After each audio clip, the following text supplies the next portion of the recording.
Os direitos humanos, eles constituem a categoria mais básica dos direitos que todas as pessoas precisam ter. Importantíssimo, quando a gente fala de direitos humanos, é saber que a premissa inicial é não ter nenhum tipo de distinção, seja ela de classe social, cor, gênero, etnia, religião ou de qualquer outro tipo que anule ou viole estes direitos. Conhecer, reconhecer e saber quais são esses direitos, justamente porque eles são imprescindíveis e inalienáveis, é importantíssimo para todas as pessoas. Quando a gente fala sobre os direitos humanos, é importante a gente lembrar do contexto histórico. Eles não surgiram, neste século, nesta década. Tem todo um contexto histórico que começou ali no mundo moderno, na Revolução Francesa, na Revolução Americana. Nós não vamos nos aprofundar neste contexto histórico, mas é importantíssimo trazer que quando se discutia direitos humanos neste período, embora sua concepção era universal, ele não garantia a universalidade. Nós encontramos nesse momento histórico pessoas que não estavam incluídas nos direitos humanos.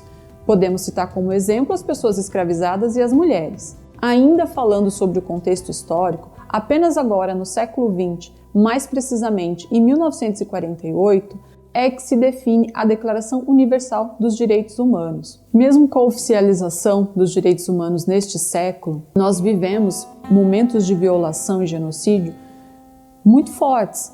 Exemplo do Holocausto, aqui mesmo no nosso país, a ditadura militar. E aí a promulgação, e a reunião de 190 países para construir e oficializar esse documento é um marco importante e traz a sistematização e a oficialização de quais são os princípios e os direitos essenciais para que a gente possa defender então os direitos humanos. Quando a gente conhece, quando a gente se apropria e a gente tem clareza dos nossos direitos, a gente entende como fundamental o respeito e a garantia à vida, à saúde, à educação e a todos os outros direitos que nos competem, não julgando ou identificando que uma pessoa ou uma outra pessoa é merecedora de mais ou menor direito.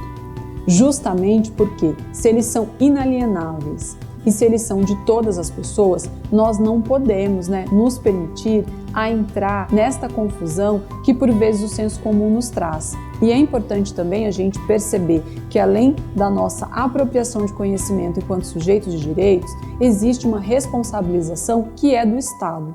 O nosso Estado, dentro dos ministérios, dentro da legislação, precisa garantir também, juntamente com cada indivíduo, a defesa desses direitos. Caso isso não ocorra, nós temos e devemos recorrer a instâncias que possam ser denunciadas e também identificadas onde essas violações acontecem. Por vezes, especialmente no senso comum, quando a gente fala em garantias de direitos, quando a gente fala mesmo em defesa dos direitos humanos, da pessoa humana, em qualquer condição, geralmente a gente escuta: nossa, lá vem o pessoal dos direitos humanos. É aí que a gente precisa estar atento, é aí que a gente precisa conhecer, é aí que a gente precisa colocar o nosso olhar atento e de lupa para perceber e identificar que os direitos humanos, ele não é de um grupo, de uma turma, de uma pessoa, de um lugar só. Ele é de todos e todas. E todas as pessoas, inclusive aquelas que cometem alguma violação, elas também merecem cumprir e pagar pelos seus equívocos, mas também merecedoras de direitos humanos. O documento está escrito em português e ele pode ser acessado por todos e todas nós. Nós gostaríamos, e eu particularmente gostaria, que despertar o desejo e a curiosidade de conhecer quais desses 30 artigos hoje eu conheço, eu já me reconheço dentro desses direitos como sujeito individual e singular. Quais desses direitos eu percebo que hoje eles não se constituem no meu fazer como cidadão? Qual destes direitos, desses 30 artigos, eu preciso entender, olhar e perceber que, além de não estar constituído na minha dimensão individual como sujeito, como cidadão, eu também identifico que ele é um grande desafio da nossa sociedade.